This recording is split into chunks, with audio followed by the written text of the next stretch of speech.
Hey y'all, happy Thursday. Welcome to another What Else is Going On, aka We Go Podcast YouTube video. I'm your girl, your host, Taria. I hope that y'all are doing good. It's nearing the end of the week. The weekend is coming up. I'm going to a winery on Saturday in Jersey to celebrate my cousin's 15th wedding anniversary. And Saturday is the 15th. That's exactly 30 days from me and Corey's 25th wedding anniversary. Our anniversary is September 15th. Does that mean our marriage is a Virgo? Anyway, so yep, and then I get to hang we get to hang out with our couple friends. A couple, they're family. I mean, they're child's kids or our god kids. So we get to see them on Sunday. So I'm excited about that. What y'all got planned for the weekend?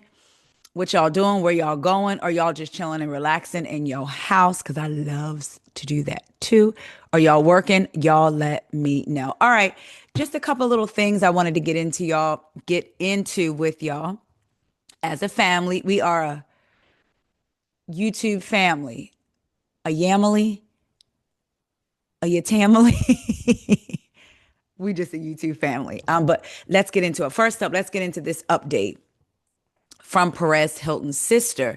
She has called Page, this is according to Page Six, because she had an interview with Page Six and wanted to give everybody an update. I was trying to, right, I guess, wanted to give the people an update on Perez's condition and kind of getting to what happened. So I just want to give which I should have done that before, so I apologize. I want to give a trigger warning and let's give 5 seconds. So if you want to speed past this and then come back, I'm going to try to remember. I've been trying to remember to put the timestamps in.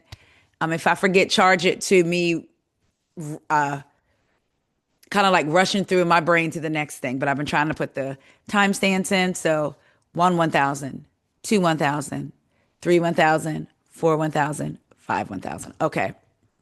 So Perez Hilton's sister shared a heartbreaking firsthand account of the gossip blogger's unaliving attempt in an emotional interview with Page Six. August 4th will forever be one of the darkest days of my family, and August 4th will forever be one of the darkest days my family and I have ever experienced. Barbara Lavendier, I think that's how you say their last name, told Page Six exclusively in a phone call on Wednesday, referring to the evening Hilton live streamed acts of self harm on TikTok before being transported to a hospital near his Miami home for life saving treatment. That afternoon, Mario, because that's his real name, was in his bedroom with the door closed and locked, which wasn't like him. His door is almost always open. He stopped responding to her when she tried to check in, prompting her, who was visiting from California, to become concerned. So she was just visiting. When I knocked, he said he was fine, but I could barely hear him. After I knocked a few more times and asked him to open the door, he stopped responding. I tried calling his cell phone in case he couldn't hear me, but he wouldn't answer. Something just felt wrong. I unlocked his bedroom door and realized he was inside the bathroom. I knocked several more times and told him I was going to come in if he didn't open the door. He still didn't answer, so I unlocked it. She then recounted the devastating moment she realized something was terribly wrong as she came face to face with her brother. When I opened the door, my nightmare became a reality. He was standing naked in front of the shower. You know what he did with the box cutter covered in blood. It was a moment she will never be able to erase from her memory. What I can say with certainty is that I didn't recognize my brother when I looked at him. I saw it in his eyes. They didn't look the same. Then a split second later, he smiled at me. It felt like I was staring at someone else. In a total panic, she said she fled the bathroom and quickly led his three children, Mario 13, Mia 11, and Maite 8, out of the house. I left the room, grabbed the car keys, and yelled for the kids to run to the car. Thankfully, our mom wasn't home at the time, and I was able to get everyone out quickly. Once the children were safely in the car, she called 911. The first call I made was to the police. Then I messaged my best friend who lives nearby while I was on with dispatch, and asked her to come get the kids and take them away from the scene. While much more happened in the hours that followed, it says Lavender, meaning her, who has an extremely close relationship with her older brother, said she's going to leave out many of the specific details because they're too painful, graphic, and overwhelming.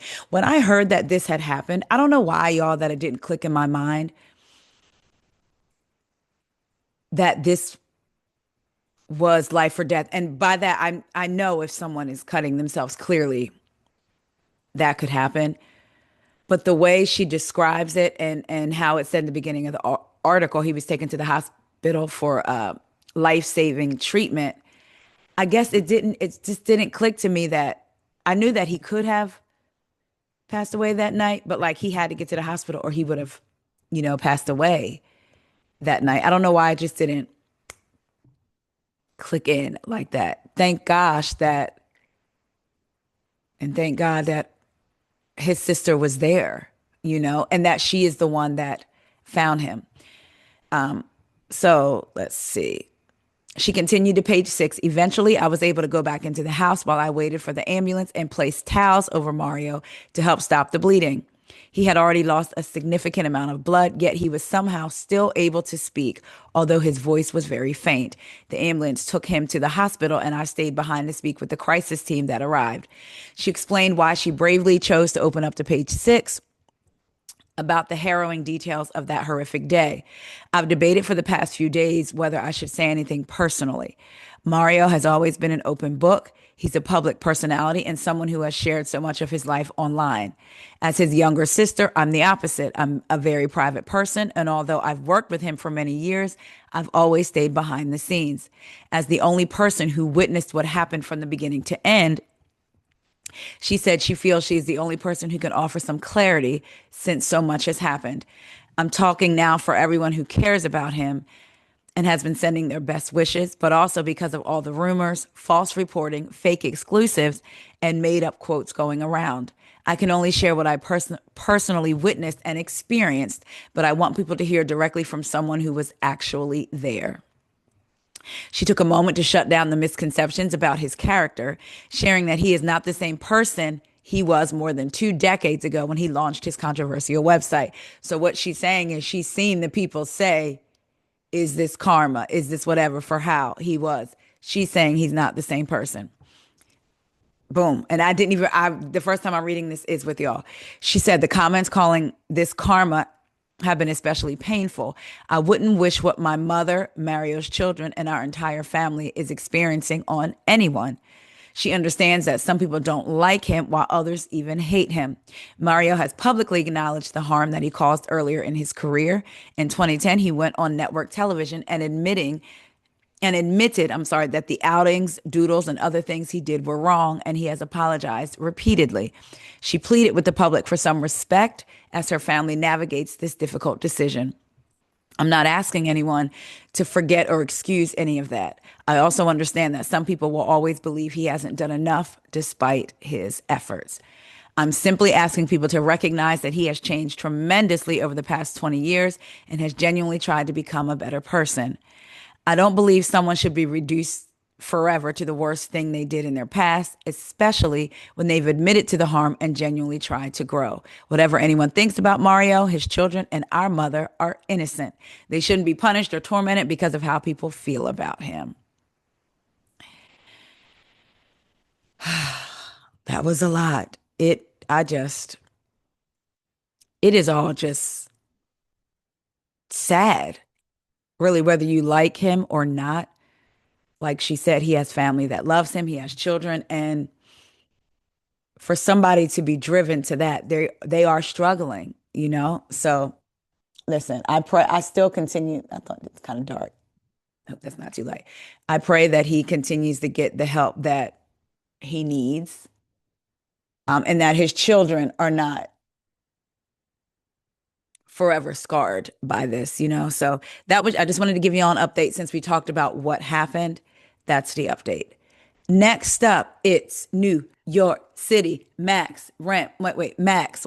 Oh, shoot. I knew it. It's New York City. Max. Anyway, always the one, never the two. Told him find something stupid to play with. He picked you.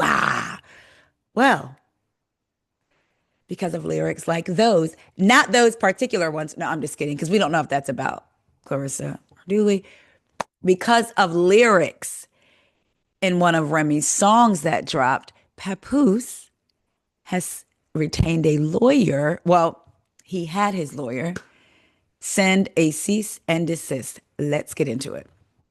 So Remy dropped her fiery freestyle track, WYFLL, Why You Effin' Lying, earlier this month, taking aim at Pap's ghostwriting skills. This is from Hollywood Unlocked. She took aim at his ghostwriting skills, his bedroom skills, his current flame, and boxer, Clarissa Shields. The track has been going pretty viral as she recently performed it at Angie Martinez. Can I get a date on Friday at her barbecue? Clearly, her bars hit home as Papoose decided to trade rap bars for legal filings. Instead of hopping in the studio to clap back, the Brooklyn rapper had his lawyers serve up a cease and desist, demanding she scrub the song off the face of the internet immediately. Legal documents show that on April 18th, Pap's lawyer, Shelley Albert, sent off a stern letter directed to Remy's attorney, Diane Bowman, in connection with their ongoing divorce case. I guess they haven't settled it because he wants more than she wants to give. So in that case, is Willie Shameli, is how you say his name? That's his real name. Willie Shamel, that's his middle name. Willie Shamel Mackey versus Reminisce Mackey. Papoose's legal team blasted the rap veteran for unleashing a recording stacked with profane, insulting, and highly negative remarks designed to embarrass him publicly. The cease and desist didn't hold back either, literally copy and pasting Remy's lyrics. Let's get into the lyrics, y'all. The nerve, I'm going to say ninja, okay?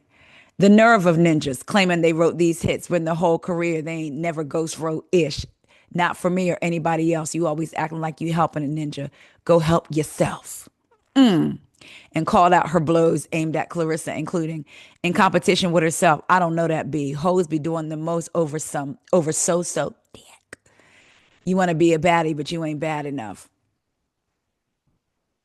Pap's camp argues that Remy's public disses are way out of line, especially since both sides were actively working on non-disparagement agreements behind the scenes. They warn that dragging their personal beef into the public spotlight poses serious emotional harm to their young daughter. I mean, y'all, they got all these lyrics. I'm a mother effing expert at how you talking out your neck when I know how your ninja neck work. I bet you really hate my guts because something is really ugly. Can't make this up. They calling me Slim Ram, but my weight is up. They're calling me Slim Ram, but my weight is up. What y'all think? Here's the letter. The Mogul, Ms. Remy Net Worth, letter to Diane Bowman. April 18th, 2026. This conduct is especially troubling given that a young child is involved.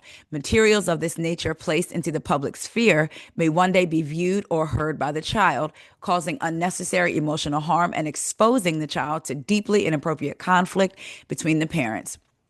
Parties in a family matter should be mindful that their conduct today can have lasting consequences for their child tomorrow. Bar. It's a bar. By contrast, enclosed with the email, please find links relating to interviews of my client and Miss Shields in which they state that neither has any ill will about Miss Mackey. This further shows he has kept his word and refrained from engaging in public disparagement. That contrast speaks for itself, and I note directly opposes any claims she has made about his or Miss Shields' public profile. Your client's actions also appear contrary to the spirit and intent of the proposed non-disparagement provision previously discussed between counsel. Rather than de-escalating matters, this conduct inflames tensions and undermines any effort toward resolution. Accordingly, I respectfully demand that your client immediately cease and desist from any further publication, posting, recording, or dissemination of defamatory, harassing, or disparaging statements concerning my client. I further request that the offending material be removed without delay. Please be advised that my client reserves all rights, including but not limited to seeking leave to amend his pleadings to assert a claim for defamation and to seek counsel fees and such other relief as the court deems just and proper. We are contemplating amending the complaint to add a count of defamation at this time. I trust you will review this matter with your client promptly so that further motion practice can be avoided. Very yours truly. I'm going to start using that instead of yours. Very yours truly. Dario Albert Metz, Kanda, Concannon, and Ortez, Shelley Albert. Email only. CC Willie Shamel Mackey. Do y'all feel like they should just leave it in the music? We know Drake sued, what was it, the label or the distributor or somebody, because he said that basically they fraudulently got Kendrick Lamar's music out, his diss tracks or whatever out. Like, y'all know. Do y'all think this is going to become a thing now where rappers start sending cease and desist and suing based on the lyrics of another rapper?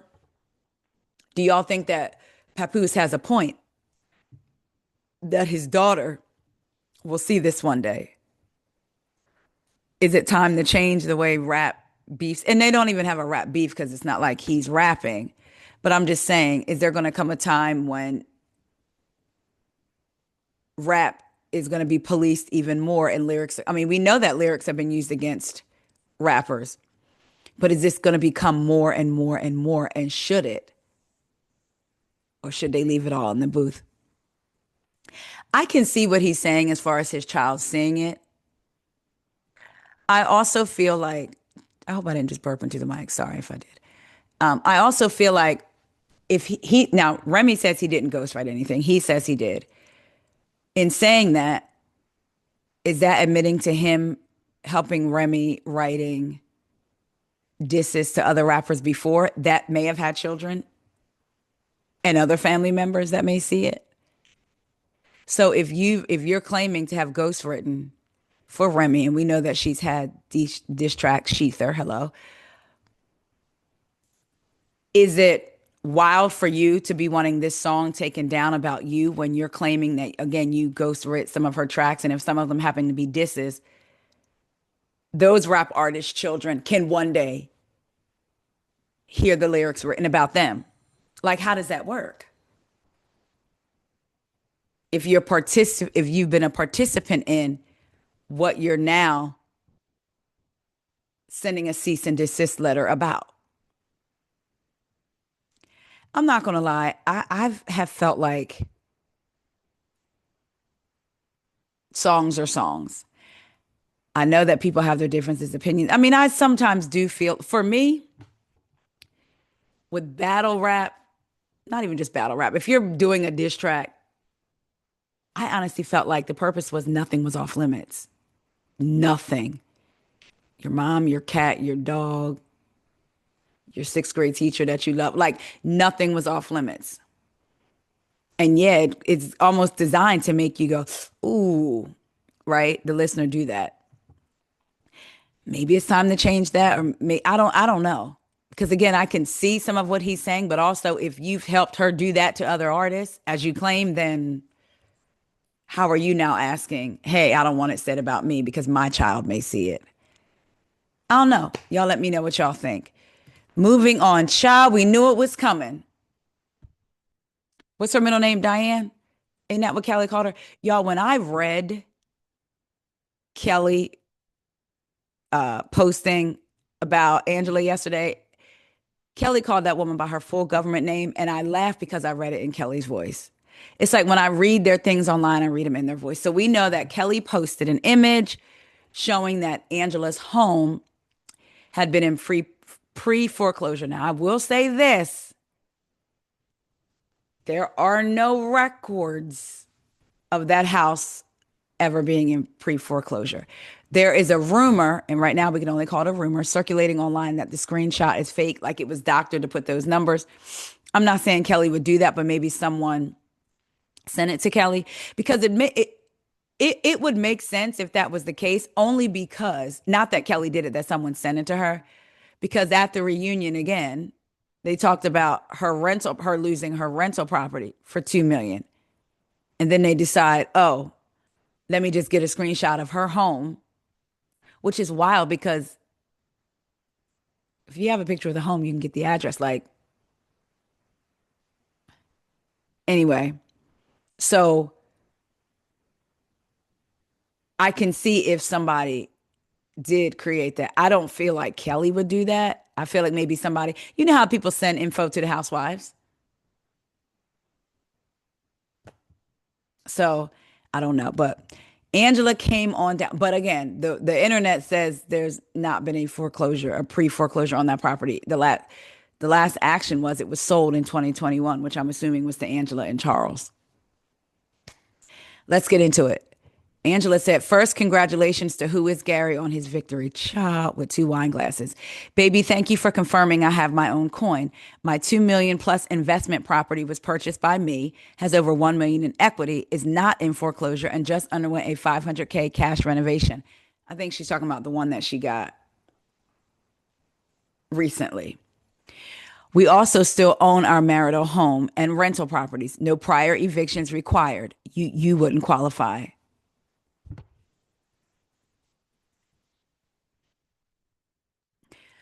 I may be banned from FINRA, thank God, but you're collecting bans from Life, Gary, Townhomes, HOAs, Navy Federal, Sandy Springs, Nana's Chicken and Waffles, and soon the location Drew didn't visit. Ciao. Hope that ghost kitchen at Shamia's works out, boo. Oh my God. Then she said, Kelly had a pattern with me long before I responded. Side by side baby talk, which she did, attacking my marriage and money, calling me Bigfoot, laying on my back to get my money, then accusing me of lying. A man doing a toast at her event to lie on my husband. Yet you ask who is Gary? Liar. Finally, no condolences when my mother passed. Message received. My response didn't start this. It ended with my silence. I asked one person one time, do you know her? Never asked for tea. I confronted that lie on screen. I never brought it up to the group. Someone else surely did. But when I ask, it's investigating. When they Google, dig, and pull records, as this liar just did, it's housewives.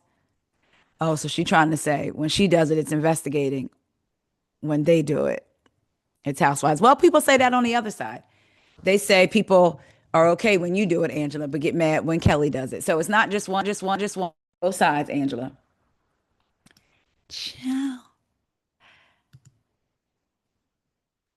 So look, again, I can believe, based on what the internet said, and it could be wrong, that that house hasn't been in pre foreclosure and somebody made it up and sent it to Kelly. I go on record again saying I do not believe that Kelly would have done that herself. Either way, when is it going to stop?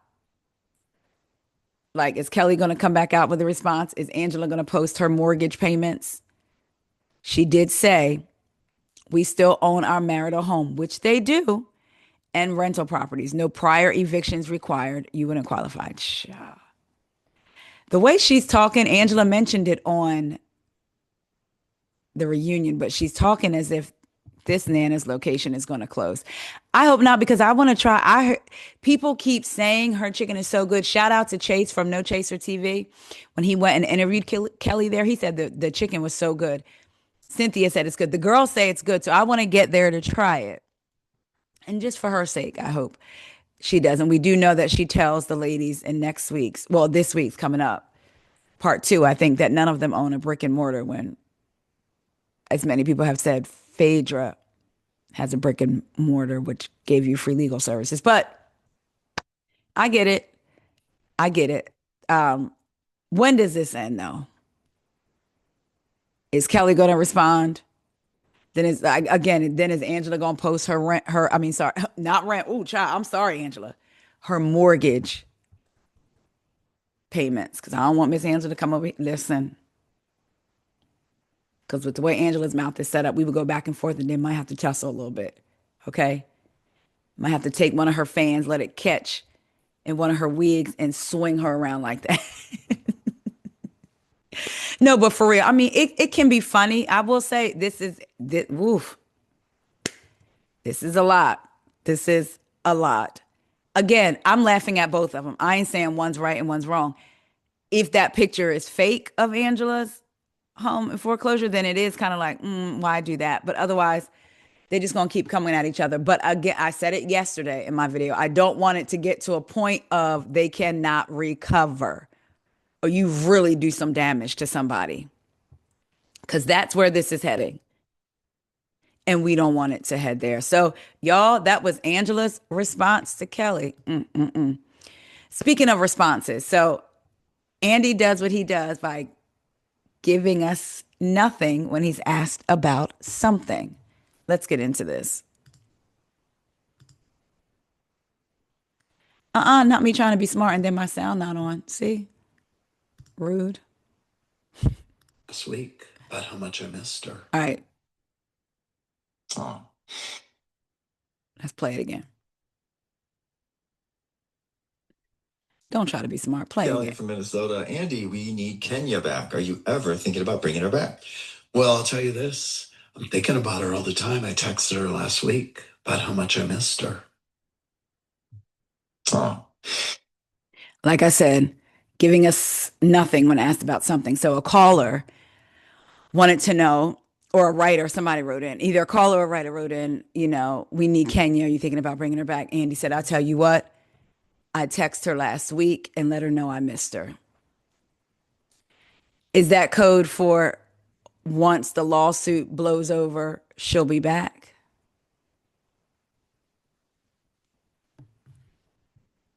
I don't know.